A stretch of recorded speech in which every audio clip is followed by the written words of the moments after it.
Book Review: Remarkably Bright Creatures by Shelby Van Pelt, a tender tale of loss, longing, and an incredibly intelligent octopus. In Remarkably Bright Creatures, debut novelist Shelby Van Pelt delivers a story that is as quietly powerful as it is heartwarming.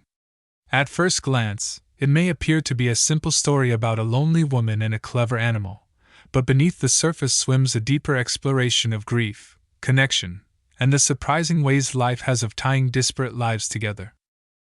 Set in the small, fictional town of Sewell Bay, Washington, the novel interlaces the life of Tova Sullivan, a 70-year-old widow, with the musings of Marcellus, a giant Pacific octopus. Yes, an octopus, a remarkably bright one who becomes a voice of wisdom and unexpected clarity throughout the novel. This review delves into specific aspects of Van Pelt's novel: character development, thematic resonance, narrative voice, structural craft, emotional and philosophical undertones, and its literary positioning. Characterization: Three souls adrift. Tova Sullivan, stoic but tender. Tova is perhaps one of the most elegantly drawn older female protagonists in recent fiction. She's a woman shaped by grief but not defined by it. Her husband's death and her son Eric's disappearance decades earlier have left her emotionally isolated. She's meticulous in her habits, finds comfort in work, and avoids discussing her grief directly, traits that lend her a quiet dignity. What makes Tova compelling is her refusal to become a caricature of sadness. Instead, Van Pelt paints her as complex, capable, and still evolving. Her character arc is deeply satisfying as she begins to unravel long-held secrets and opens herself up to connection once more. Cameron Cassmore, lost and looking. Cameron, a 30-year-old man-child with a troubled past and little direction, serves as a foil to Tova. Where Tova is grounded and stoic, Cameron is impulsive and self-centered, at least initially. His quest for identity, and potentially a biological father, brings him to Sewell Bay. While some readers may find his early chapters frustrating due to his immaturity, Van Pelt allows him to grow organically. By the novel's end, he becomes not just tolerable but tender, learning the value of family, stability, and self-respect. Marcellus, the philosopher in the tank. Marcellus, the octopus who occasionally narrates, is perhaps the most charming and memorable aspect of the novel. His intelligence is never anthropomorphized beyond believability. He's clever, yes, but he remains an octopus, aware of his mortality, confinement, and limitations. Through Marcellus's observant, often sardonic voice, we get a mirror held up to humanity. His insights are poignant without being pretentious, and his loyalty to Tova gives the novel much of its emotional heft. In fact, his final acts of agency are both plausible within the story's bounds and deeply moving. Themes: grief, connection, and the limits of understanding, the weight of unspoken grief. Tova's life is shaped by absence. Her son's mysterious disappearance at 18, and presumed drowning, has left her with questions that never received answers. Her grief is not loud, it's woven into her routines, her reluctance to grow close to others, her discomfort with change. Van Pelt doesn't offer melodrama here. Instead, she explores the slow, suffocating nature of long-term grief, the kind that becomes part of a person's fabric. This restraint is part of the novel's emotional power. Readers feel for Tova not because she wails about her loss, but because of the spaces it has carved into her life, unlikely friendships and interconnectedness. The connection between Tova and Marcellus is central, not just as a gimmick, but as a metaphor. The idea that a human and an octopus could come to understand and care for one another is symbolic of the broader web of interconnection that the novel celebrates. Whether between people of different generations or species, Van Pelt suggests that empathy transcends language and biology. Cameron's connection to Tova, too, becomes a symbol of found family, the relationships we choose and nurture beyond blood ties. The search for meaning. Cameron's storyline taps into the human need to understand oneself through origins, biological, emotional, and historical.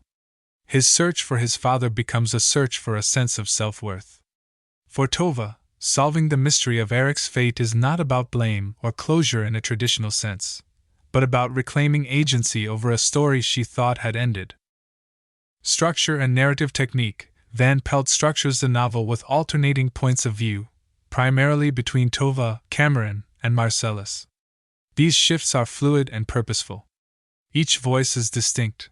Tova's is introspective and measured, Cameron's is chaotic and youthful, Marcellus's is lyrical, almost poetic. This triadic structure allows readers to see events from multiple lenses and creates a dynamic pacing. It also allows for dramatic irony. Marcellus often knows things that the humans don't, which builds tension as the reader watches secrets inch toward revelation. Symbolism and speculative elements. Though not a science fiction novel in the traditional sense, Remarkably Bright Creatures flirts with speculative fiction through its use of Marcellus's perspective. By giving an animal such emotional and intellectual depth, Van Pelt invites questions about the nature of consciousness. The octopus as a symbol, Marcellus represents both the literal and metaphorical. As a creature of the deep, mysterious and misunderstood, he mirrors Tova's grief and Cameron's alienation. His short lifespan, roughly 4 years, becomes a motif of impermanence, underscoring the urgency of making connections while we can. The aquarium itself serves as a microcosm, a confined world that mimics the way grief, secrets, and routine can trap people emotionally. Style and tone. Van Pelt's prose is elegant without being ornate. She balances sentiment with clarity, and her dialogue is natural and character-appropriate. There's gentle humor throughout, especially in Marcellus's dry commentary on human behavior. For instance, he muses on the absurdity of humans spending so much time pretending not to be lonely. The tone is bittersweet, a blend of melancholy and hope. Even at its most somber, the novel never becomes bleak. It trusts in the reader's emotional intelligence, allowing silence and subtext to speak volumes. A reflection on aging and purpose. One of the more subtle triumphs of the novel is its celebration of older protagonists. Tova is not treated as someone whose best days are behind her. Instead, she is portrayed as a woman still capable of discovery, change, and meaning. Her friendships, her choices even, her confrontations with loss all demonstrate the vibrancy and depth of later life. For a literary landscape often dominated by youth and fast-paced reinvention, Remarkably Bright Creatures offers a refreshing, respectful perspective on aging, reception, and literary positioning. Upon its release, Remarkably Bright Creatures was embraced by critics and readers alike. It was chosen as a Read with Jenna book club pick, remained on the New York Times bestseller list for over 40 weeks, and was praised for its emotional intelligence and unique narrative device.